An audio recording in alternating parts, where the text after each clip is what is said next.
Bonjour tout le monde, je suis vraiment heureux de vous retrouver encore dans cette vidéo. Mais aujourd'hui, je vais vous montrer de manière pratique trois fonctions. Trois fonctions qui sont vraiment simples, mais aussi utiles pour chaque personne. Ces trois fonctions vont vous aider aussi à gagner en termes du temps. Parce que le temps, c'est de l'argent. Alors, sans plus tarder, nous allons évidemment partir, comme d'habitude, dans notre fichier Excel et je vais vous montrer de manière pratique ces trois fonctions. Alors, premièrement, il y a la fonction concaténer. Vous voyez devant vous, il y a ce petit tableau où on voit premièrement les pronoms, on voit les noms de famille et puis l'objectif, c'est de combiner les deux à la fois. C'est de combiner le pronom et le nom de famille ici. Alors, pour faire ça, nous allons utiliser la fonction concaténer. Donc, je pars au niveau de la cellule G4, je mets égal et je fais appel maintenant à la fonction concaténer.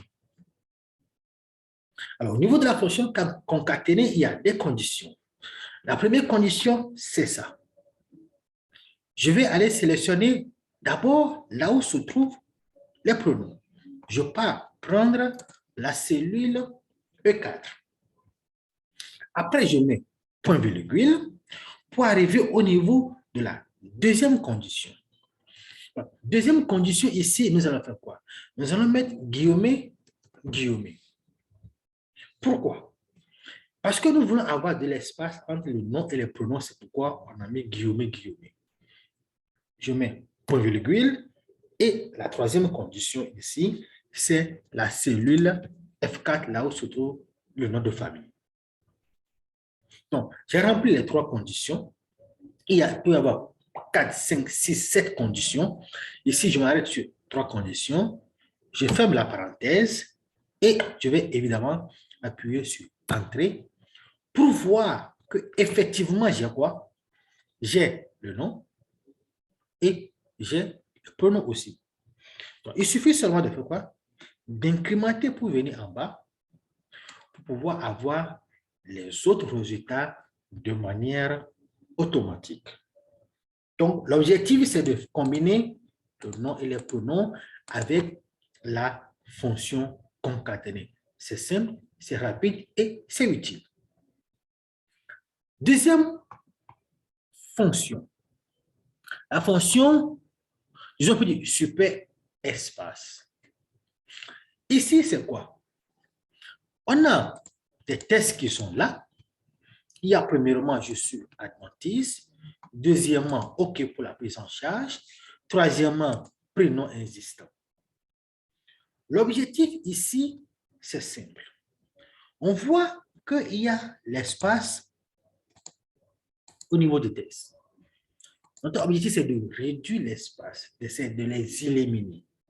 C'est pourquoi nous allons faire appel à la fonction sur P espace. Donc, je fais égal, je cherche ma fonction qui est là, et comme définition, on dit quoi? Supprime tous les espaces d'une chaîne de caractères, sauf les espaces simples entre les mots. Donc, je prends ceci. Et heureusement, ici, il y a juste une seule condition, c'est là. Je prends la cellule E19, qui est la condition, et je ferme la parenthèse et j'appuie sur Entrée. Qu'est-ce que vous remarquez? Effectivement, l'espace n'y est plus. Donc, on va incrémenter pour avoir de manière automatique aussi les autres résultats. Donc, voilà les deux premières fonctions, la fonction concaténer et cette fonction. Maintenant, pour terminer avec la fonction si est vide. Alors, ici, c'est quoi l'objectif réellement cherché? Nous voyons qu'il y a les noms des produits. Il y a le sucre, il y a Nido, il y a Bonnet Rouge, il y a Lipton.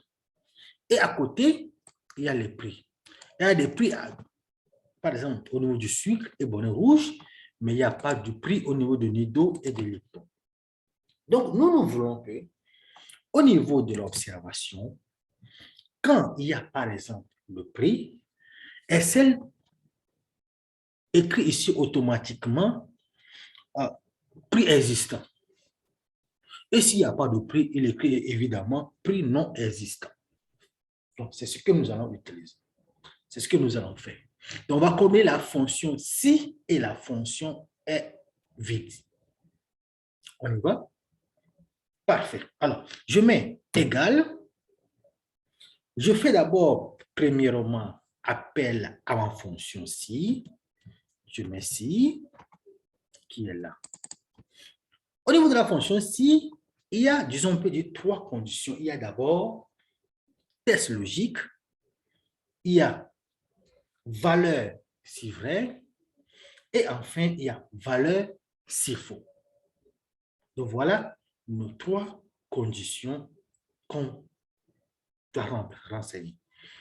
Première condition, test si vrai. C'est quoi? Alors, je fais d'abord, en même temps que la fonction, faire appel à la fonction est vide qui est en bas.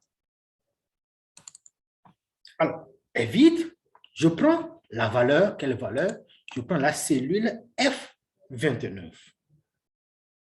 Et je ferme la parenthèse, je mets point virgule et je viens de renseigner la première condition.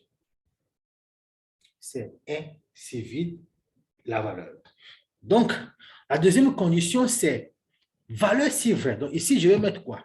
Je vais mettre prix non existant. Prix non existant. Je mets ça entre guillemets parce que c'est un test. Donc, j'ai mis ça entre guillemets, prix non existant, et puis je mets point virgule, pour aller au niveau de la troisième condition où je vais mettre encore, je guillemets, je mets maintenant prix existant. Attention, je mets prix existant. Parfait. Donc, j'ai prix non existant et j'ai prix existant. Donc, je ferme la parenthèse. Donc, maintenant, j'ai les trois conditions qui sont réunies ici. La première condition, test logique. Deuxième condition, valeur si vrai. Troisième condition, prix et troisième condition, valeur si faux. Donc, j'appuie sur Entrée et je constate effectivement, vu que j'ai le prix ici, ça me donne automatiquement prix existant. Je vais incrémenter, vous allez voir, j'incrémente pour venir jusqu'en bas. Donc, je vois quoi? Là où il n'y a pas, évidemment, de prix, ça écrit prix non existant. Donc, supposons que je suis, par exemple, au niveau de Lipton, je mets un prix, je mets par exemple 100 francs. Quand je mets 100 francs, quand je vais appuyer, vous constatez que ça se modifie aussi de manière automatique. Ici, je peux mettre le montant pendant ça. Ici, je peux supprimer le montant. Ça change. Ici, je peux supprimer le montant. Ça change aussi. Donc, vous voyez que cette fonction aide à pouvoir aller encore aussi vite.